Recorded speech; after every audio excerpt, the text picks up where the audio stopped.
암 환자들의 그 염증 상태도 사실 굉장히 다르더라고요. 백혈구 수치도 다 다르시고, 그리고 아연이나 셀레늄 같은 영양소는 대부분 많이 부족합니다. 또 이 유기농이 100% 유기농이냐라는 데서 내가 농사짓지 않는 이상 또 의심이 좀 들어갈 수밖에 없습니다. 근데 보충제는 뭐 사망까지 이르는 경우는 사실 거의 없다고 봐야 돼요. 약간의 뭐 소화에 약간의 뭐좀 그러면은 이제 암 환자분들이 이제 뭐 자연의 식품, 채소, 과일만 먹으면 되는 거 아니냐, 뭐 결국 채소, 과일이 가장 좋다는 거 아니냐, 이렇게 이제 생각하기 쉬운데, 실제 현실에서는 제가 뭐 암 환자분들 만나보긴 했지만, 기본적으로 건강기능 식품이라든지 영양제를 먹어야 된다는 생각은 반드시 갖고 있긴 하거든요. 이 건강기능 식품의 영양제가 암 환자들의 그 자연의 식품 섭취에 어떤 영향을 줄까요? 암 환자들의 그 염증 상태도 사실 굉장히 다르더라고요. 백혈구 수치도 다 다르시고, 또 염증 상태에 현재 염증이 활발한 분도 있고 좀 약한 분도 있고 사실 굉장히 많이 다른데, 일단 가장 중요한 거는 암이 생기지 않는 환경을 만드는 게 우리 공통의 목표잖아요. 가장 중요한 거기 때문에 일단은 과일, 채소, 일반 식사를 하시면서 더 풍부한 파이토케미컬, 항산화 영양소들, 그리고 아연이나 셀레늄 같은 영양소는 대부분 많이 부족합니다. 그래서 이런 면역 미네랄 이런 것들은 저는 보충하는 것이 필요하다고 봐요. 우리가 유기농 채소, 유기농 과일, 유기농 음식만 골라 먹는 것도 솔직히 좀 어렵고 굉장히 스트레스를 많이 좀 받게 됩니다. 또 이 유기농이 100% 유기농이냐라는 데서 내가 농사짓지 않는 이상 또 의심이 좀 들어갈 수밖에 없습니다. 그런데 몸은 일반 사람들의 염증 수치가 그렇게 백혈 수치가 그렇게 문제가 안 되지만 현재 암을 겪고 있는 상태에서는 이런 수치들이 굉장히 약할 수가 있기 때문에 또 보조해 주는 입장이 필요한 거죠. 이 보조를 불편하게 생각하시는 분들이 계시긴 하더라고요. 근데 이렇게 생각하시면 돼요. 병원에 가서 급할 때 포도당 주사 맞고 영양 주사 맞고 비타민 주사 맞고 하잖아요. 또 그 위험하다는 약까지 먹습니다. 부작용이 다 있는, 모든 약은 부작용이 있기 때문에 부작용 있는 약까지 드시는데 음식만 고집하는 분들, 또 음식만으로 하고 뭐 이런 보조제가 위험하다는 분들 계세요. 그러니까 음식 외에 이런 보충제 섭취를 위험하게 느끼는 분들이 계세요. 과연 경증을 따졌을 때 약이 위험할까요? 이런 보충제들이 위험할까요? 근데 보충제는 뭐 사망까지 이르는 경우는 사실 거의 없다고 봐야 돼요. 약간의 뭐 소화에 약간의 뭐 좀 품질이 낮은 걸 먹었을 때는 또 뭐 간 수치에 변화를 줄 수도 있기는 합니다만, 그냥 크게 이야기했을 때 물론 저는 고품질을 반드시 먹어야 된다라고 말씀을 드리고 있고요. 품질 여하를 좀 떠나서 약물과 보충제 이렇게 비교했을 때, 항암제와 영양제 이렇게 비교했을 때 어떤 것이 위험하겠어요? 이게 더 무시무시하거든요.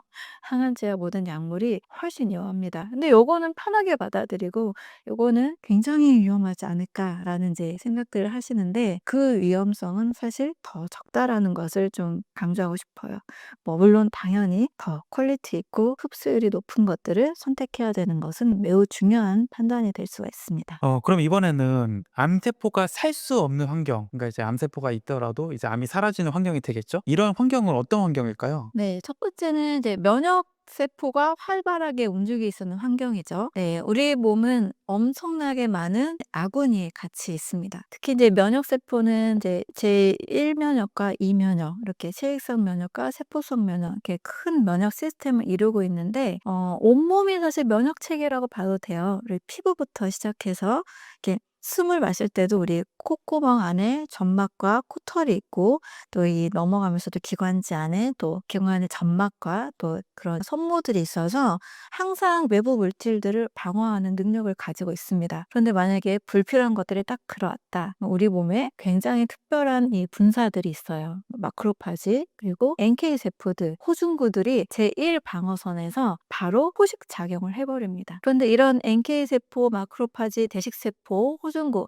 이런 면역 세포들이 잘 활동을 하려면 이 면역 세포들이 좋아하는 환경, 좋아하는 먹이, 음식들을 잘 먹어줘야 내 몸이 잘 활발하게 되겠죠. 그래서 면역 세포들의 좋은 먹이들, 그 먹이들은 양질의 단백질과 함께 파이토케미컬, 비타민, 미네랄들이에요. 이제 이런 미량 영양소라고 하죠. 탄단지는 대량형, 큰 영양소, 또 이런 비타민, 미네랄, 파이토케미컬은 미량 영양소라고 합니다. 이런 미량 영양소들이 충분히 잘 섭취되는 식사를 하는 것이 몸 전체 면역 세포들이 튼튼하게 만들어지는 환경이라고 볼 수 있죠. 그런데 이런 영양소들을 우리가 좀 간과하기가 쉽죠. 한 끼 식사 하면은 탄단지를 더 많이 생각하게 되지 여기에 파이토케미컬, 효소, 비타민, 미네랄 이런 것들을 많이 챙기기가 좀 어렵잖아요.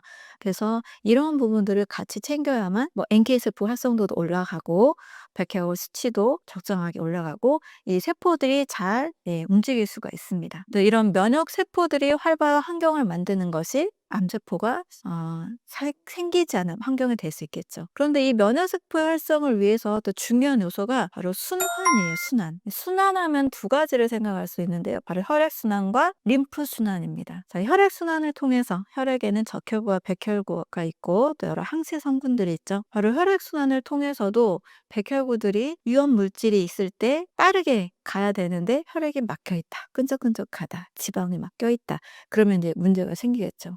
림프순환도 역시 마찬가지예요. 림프는 우리 몸의 배출의 역할을 합니다. 잘 내보내는 역할을 하는데 림프가 막혀 있다. 그러면 거기서부터 막 부종이 생기기도 하고 통증이 생기기도 하고 또 혹이 또 생기기도 하잖아요. 그래서 림프순환도 굉장히 중요한 면역 세포를 튼튼하게 만드는 환경이 될 수가 있습니다. 또 하나는 항상 이제 보이지 않는 독소, 바로 스트레스를 말씀을 드리는데요. 네, 스트레스를 오랫동안 가져보는 환경. 스트레스 중에서도 이제 교감신경이 지나치게 활성화되는 상태가 조금 더 문제가 될 수 있다고 보죠. 교감신경은 긴장했을 때 뭔가 일을 수행해야 될 때 긴장력을 올려주고 혈당, 혈압을 올려주고 근육을 수축시켜주고 소화효소를 이제 머무르게 하는, 잘 분비하지 않게 하는 이런 역할을 해줍니다. 그런데 만성적으로 스트레스가 계속 나오게 되면 콜티졸이라는 호르몬이 나오면서 이 호르몬의 부작용들이 이제 심해지게 되는 거지. 콜티졸이 나오면 혈관이 탁 줄어들게 돼요. 원활한 혈액순환이 안 되겠죠. 또 혈액들이 더 좁은 환경에서 혈구들이 더 뭉치게 되니까 백혈구가 또 제대로 지나가는 통로를 확보하지 못하게 됩니다. 그래서 콜티졸 호르몬이 잠깐씩은 누구나 나올 수 있어요. 이따가 또 사라지는데 오랜 시간 나오게 될 때는 또 긍정적인 호르몬, 좋은 호르몬들을 또 억제하기 때문에 또 면역세포 활성도 같이 떨어질 수밖에 없습니다. 또 부교감 신경, 긴장을 많이 하는 거 반대가 바로 이제 이완되는 신경, 부교감 신경인데 부교감 신경의 지배를 받는 게 NK세포와 림프구예요. 바로 NK세포의 활성도는 부교감 신경이 활발할 때, 예를 들면 웃기만 해도 면역력이 올라간다고 하잖아요. 실제 백혈구 수치가 올라가더라고요. 한 달 동안 웃는 것을 제가 미션을 드린 환자가 있었는데 웃기만 했는데 나머지 식사, 영양, 운동 모든 것들은 비슷했고요. 웃기만 했는데 백혈구 수치가 정말 2배 늘어났어요. 이렇게 해서 우리 몸은 감정에 따라서 굉장히 달라질 수 있다라는 거죠. 그래서 스트레스 관리는 반드시 면역 세포를 직접적으로 늘리기도 하고 직접적으로 그 활성을 떨어뜨리기도 하기 때문에 스트레스는 직접적으로 면역 세포의 활성을 떨어뜨리고 또 긍정적인 마음 환경에서는 백혈구 수치가 바로 늘어나기도 하기 때문에 반드시 감정을 관리하는 것도 중요합니다. 또 이제 암세포의 특징을 보면 두 가지 특징이 있어요. 바로 저산소 환경 그리고 미토콘드리아 기능 장애다. 바로 이게 암세포의 특징입니다. 산소가 없는 환경에서도 암세포는 특이한 대사를 해서 계속 세포를 키웁니다. 반대로 산소가 충분한 환경, 영양소가 충분한 환경을 만들면 암세포가 굳이 자기 영역을 막 확장할 필요가 없는 거예요. 좀 특이한 관점이 하나 있는데 안드레아스 모리츠라는 사람이 이야기한 이 암세포는 오히려 산소가 없는 내 몸에서 내 몸을 지탱하기 위해서 산소가 없는 몸으로 바꾸어서 몸을 살리기 위한 하나의 메커니즘이다라고까지 이야기를 했습니다. 암세포가 잘 생기지 않게 하는 몸은 산소가 충분한 환경 그리고 이 미량 영양소가 말씀드렸던 비타민, 미네랄, 파이토케미컬, 효소 이런 미량 영양소가 충분해서 면역세포가 잘 움직이는 환경, 면역세포에 에너지를 주는 것, 이런 것들이 굉장히 중요하다고 볼 수 있습니다.